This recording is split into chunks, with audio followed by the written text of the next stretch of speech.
drafting what looks like Dia Exodia. Team Secret, they found the answer to this in Game 1. Now the thing is, can they answer it again in Game 2? With the Braum removed, you're not going to be able to stop the dives as easily. So if TF gets on your backline, if Minas gets on your backline, what are you to do here for Team Secret? I will love the Irelia pickup here because it just threatens the Varus immensely, and it's a very high skill matchup in the Baron lane against Camille. So if we do see Irelia Camille, all eyes will be on that matchup.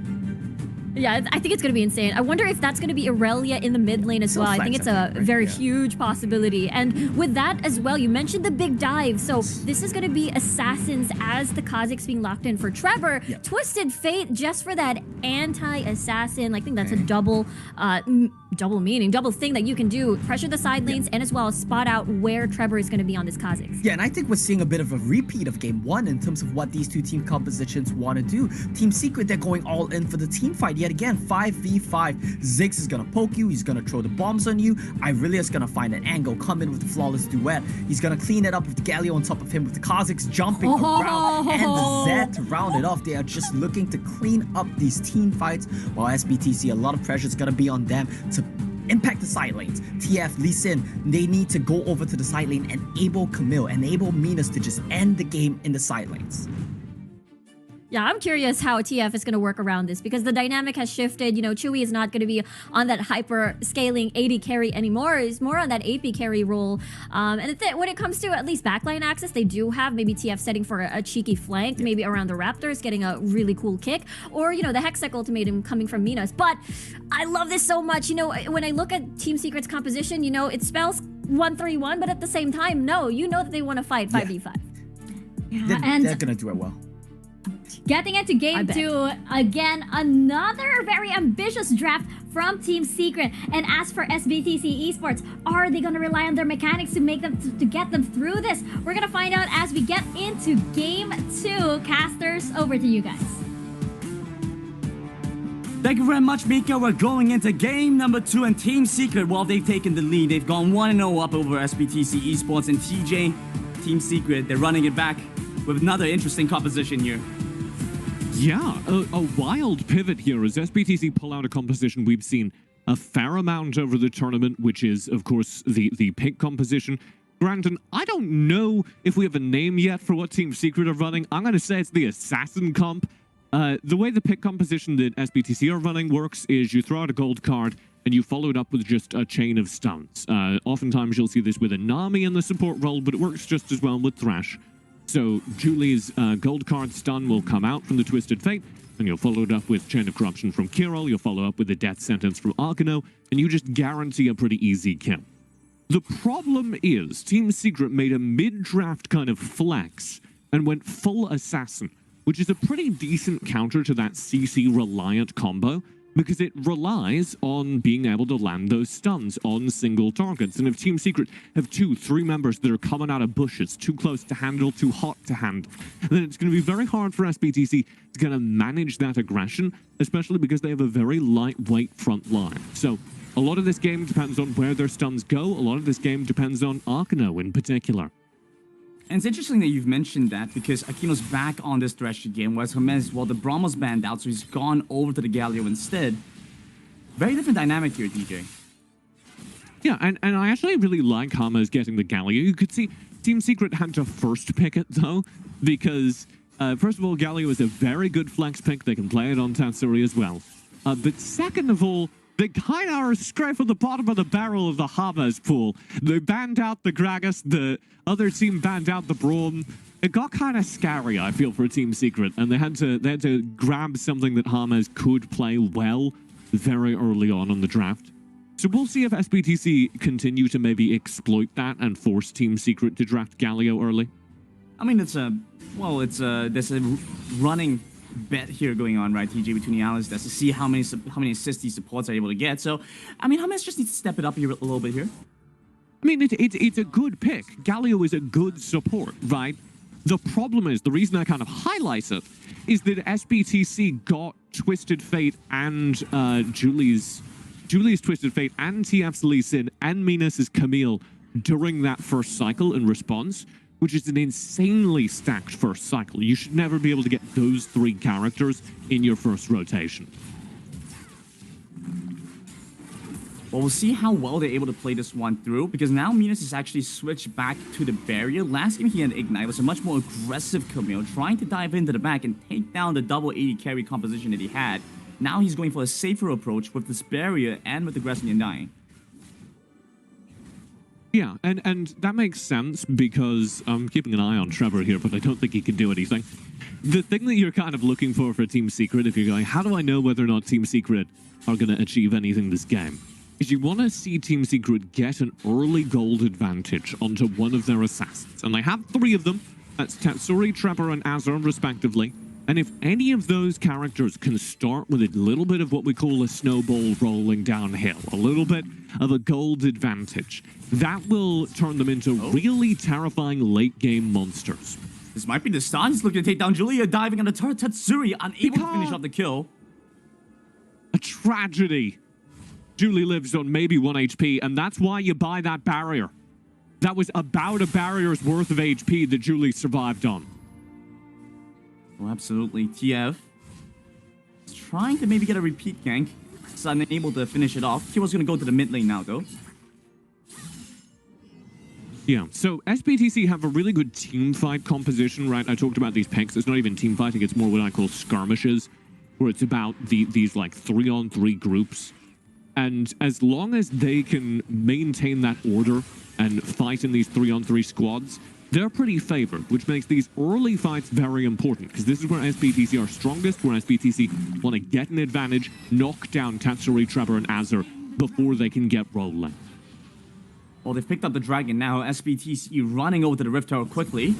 They have to back away from this. Aquino's here, looking for something maybe to get the Hextech ultimatum off. They jump onto Hermes first. Chance of Corruption come across, and so a good amount of damage on the Gary to take him down first with the exhaust. Landed onto Azar. This assassin doesn't have damage to the exhaust. And that's exactly what SBTC wanted. You could see it there. Gold card, Chains of Corruption, the box is dropped by Arkano, his ultimate. There's just nothing you can do if you're playing into that. If you get hit by all of those stuns, one after each other, you're just dead. And Team Secret don't yet have the damage to delete the backline. Oh no! You need to get it, Tatsuri! Okay. That was intense. He didn't have smite, Grandin. They thought he had smite, but Trevor didn't have smite, so he couldn't execute the final few seconds of it. That was intense. Well, we'll call that a fast recall, TJ. He's respawned. He's back out of base now. He's grabbed himself the Dust Blade. It's about the same amount of time, but he's making sure that Tatsuri has a fast recall too. Now, we're looking at these lane allocations, TJ, because it's become interesting. They've allocated a bunch to the bomb side. Tatsuri's going to be there to match as well.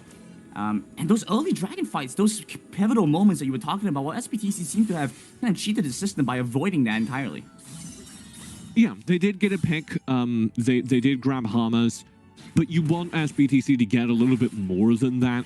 And they were so scared after the first couple of moments where they were dropped low that they just backed away from the Rift Herald entirely, gave that to Team Secret, which is, I think, the sensible call, because the last thing you want to do into Team Secret's composition is take a team fight while low HP. But they do want to take these 3v3 skirmishes, and you see them positioning for exactly that here. Well, SBTC on some of disadvantage, so a little bit difficult to commit to that.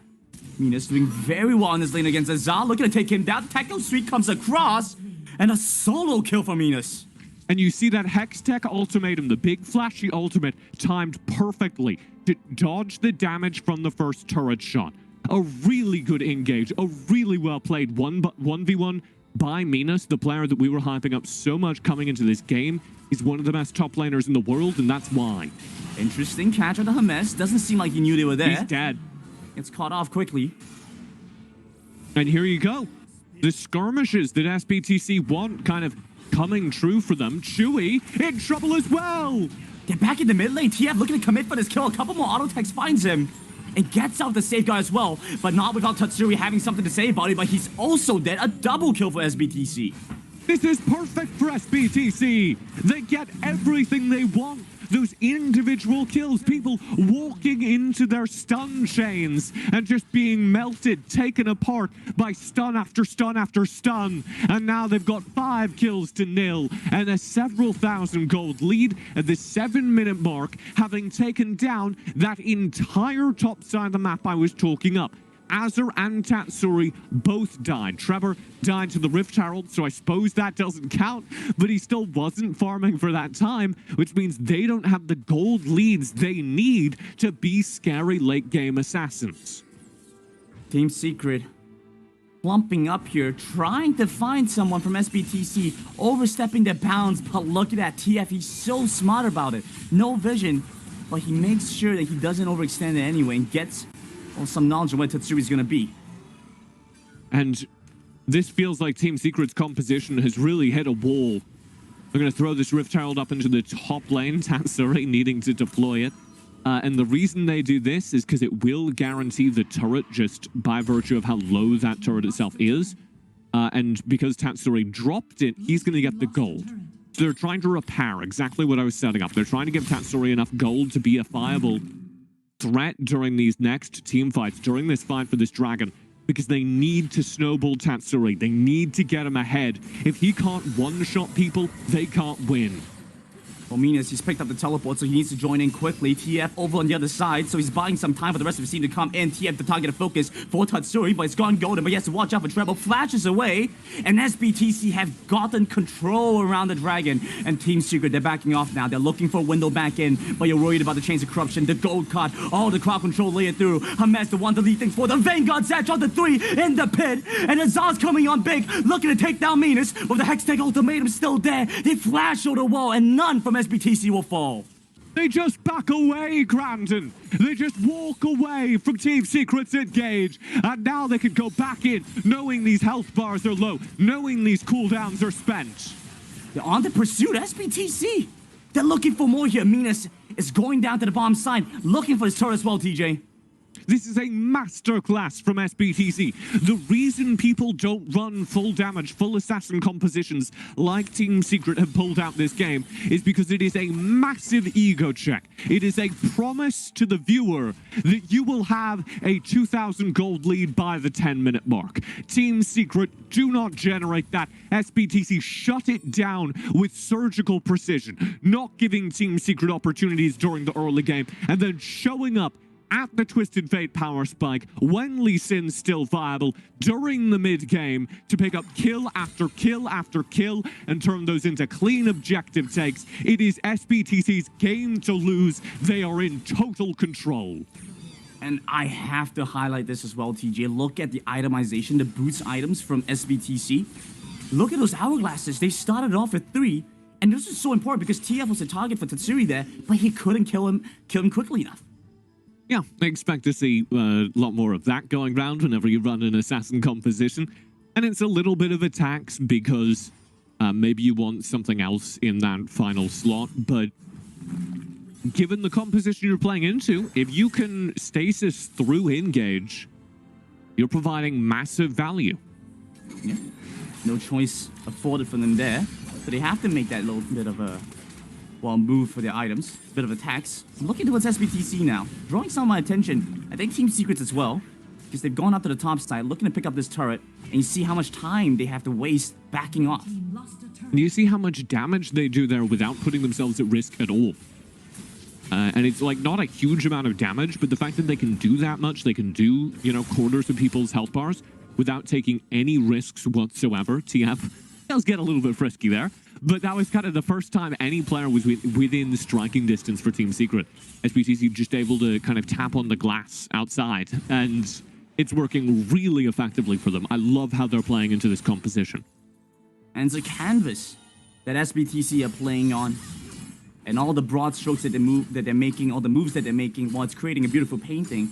Team Secret, I think they're kind of awestruck here, TJ, appreciating the painting, unable to keep up the tempo that SBTC has been generating. It's a different situation from what we've seen in the first game. Great art does that to you, and a lot of people don't realize that until you see art in a gallery, because you see like photos of art, and you're like, yeah, whatever. And then you go into a gallery, and they have these big canvases stretched across entire walls, and you're like, oh, I get it. And that's kind of that's the Team Secret feeling right now. They've walked into the gallery, and they've gone, oh man, SBTC are one of the best teams in the world, if not the best team at specifically this. Generating leads during the early game. So it's critical here for SBTC to finish the game strong, make use of the lead they built up for themselves. While Hamas is walking into a Kino now. Team Secret might have overextended, but the teleport is coming across. Chewy's offloading some good damage with the Ziggs Mega Inferno Bomb, unable to finish off the first kill. The Vanguard's Edge comes across. Gold card locked and loaded, jumping onto Azar now with the heroic entrance coming in as well. Hamas trying to take them down. Julie flashes the wall into the Baron Pit. Will surely fall if Azar's there to finish him off, but he isn't. He turns back. He's gone on to Minas, but he's lost his life, and Hamas will fall as well. And is still jumping back in with TF finishing off the third. That might be the best played team fight I've ever seen. SBTC juggle the aggression perfectly. Nobody dies. They stay grouped together. Team Secret finally force a split, and Julie is able to flash stasis over the wall and survive it all. SBTC get the Baron. SBTC keep control of the game, and they're looking to absolutely wipe the floor with Team Secret at game number 2. And Tatsuri, he was right around the corner along with Chewy there. Minas blocks them off, and oh my goodness, we gotta watch this again, TJ. What a start to this fight. It just goes on to Hermes. Yeah, so this is good bait from Team Secret. They're trying to see if they can force some chaos with Hamas' engage. He's so tanky that this works really well, and Azar finds a good Vanguard in. But look at the immediate turn. Julie just waving that gold card like a football referee, and it forces them to back away. It forces Azar to reset. He chases on Julie. Julie flashes over the wall and instantly has so much backup, there's no way to finish those kills, and he's just vastly overextended and collapsed upon. Beautifully played by SBTC. And SBTC at critical mass. They're looking to take down Hamas here. He's still very tanky. Buys a lot of time for Team Secret, but he will ultimately fall. Now they're looking for a second. The Vanguard's Edge, the final stand from Team Secret, here to make something happen. But Azar, the second casualty, with Tatsui following as the third. And SBTC, well, they just found a beautiful team fight, TJ. And here they come, looking for this game, looking to tie up the series, effectively make this best of 7 a best of 5. As they march in towards the Nexus, and there is nothing Team Secret can do. It's the second time they drafted an out-of-left-field experimental composition, and the first time it did absolutely nothing when it was put to the test. In SBTC, they'll be content with the 2 inhibitor turrets, but they're gonna back off for now. Baron's still available, but it's gonna expire soon. And so not looking to fight and coin flip in that final 5v5 team fight. And you cannot, this is reinforcing for me, you cannot give SBTC Camille, Lee Sin, Twisted Fate in a single cycle of the pick ban, because this is just their ideal draft. This is just SBTC's bread and butter, what they want to do every single game they can. I'm not sure if that expression works as well here, TJ. I feel like this is more like that rice noodles. Sure, I kind of stuttered on it because I was like, there's got to be a better phrase for this. Sure. And I was just like, I don't know, I'm halfway here. I made the B sound. I'll say bread and butter. Yeah, I'm with you. And I'm English, we like buttering our bread. You know how it is. Sure, I'll take it. By all means, and SBTC, well, they've made use of this very well. Putting the pressure onto Team Secret, looking to close this one now, and Team Secret, they're making a final stand once again. How many final stands can you make, TJ? More Team Secret are looking to prove to us that they can make more as this miracle team. I think this is the last one. This is the end of final stands, at least for game 2. Well, you're gonna call it here early, TJ. Chewy's still gonna look for some damage back, but difficult to take them down. They have that Omni Vamp, and so they heal up quite a bit here. Yeah, Team Secret still don't have any damage though, and you can see that, like, the full engage here isn't gonna hurt SBTC. They flash in quick, looking to take them down. The hero enters there to back them up. The big AP shield, not enough though. Azar will fall. Tatsuri goes down as well. Chewy comes back out of stasis just to die at the hands of Julie. And Team Secret are dropping this game. It's SBTC Esports that build things up, that equalize the scoreline 1-1 after 2 games. Absolutely incredible as a start to the series. Team Secret run game 1 with their ideal draft, late game chaos.